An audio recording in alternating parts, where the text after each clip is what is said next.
le cardio, la course, le gym, tout va bien, là. Fait que, écoute, c'est comme un miracle, là, disons.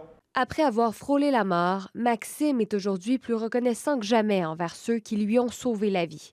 Pour ce père de famille, leur intervention rapide lui permet maintenant de raconter son histoire. Le 5 mai dernier, j'allais jouer au basket là, comme tous les mardis soirs là, avec mes amis au Collège Nouvelle-Frontière. J'avais une certaine pression là, au niveau de la poitrine là, qui se rendait aussi au niveau de mes bras, là, des crampes. Là. Ces symptômes n'étaient pourtant pas nouveaux.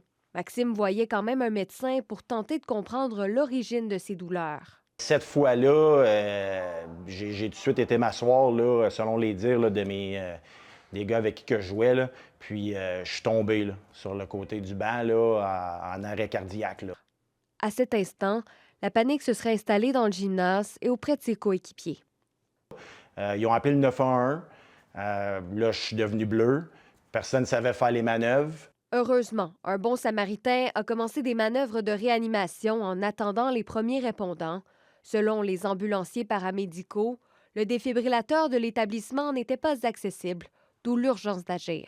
On sait qu'à mettons, à chaque 1 minute sans massage, on perd 10 de chance de survie. Mettons, dans les régions éloignées, sans défibrillateur, j'imagine pas comment ça aurait pu s'en sortir. Là. Dans les circonstances, Maxime Beauchamp a rapidement été pris en charge, notamment puisqu'il était à quelques mètres de l'hôpital de Hull. C'est un peu surréel, je dirais.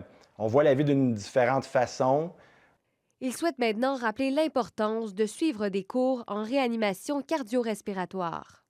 Quand un événement comme ça arrive, c'est toujours la vitesse d'action. Fait que le fait qu'il y ait plus de gens qui suivent une formation d'RCR et qui soient compétentes dans ces manœuvres-là, pour peut-être éventuellement sauver la vie de quelqu'un d'autre. Il n'y a pas vraiment de manière qu'on touche plus une personne que de le ramener à la vie.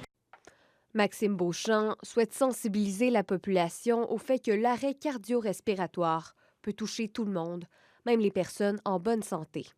Ici Charlotte Tremblay, Radio-Canada, Gatineau.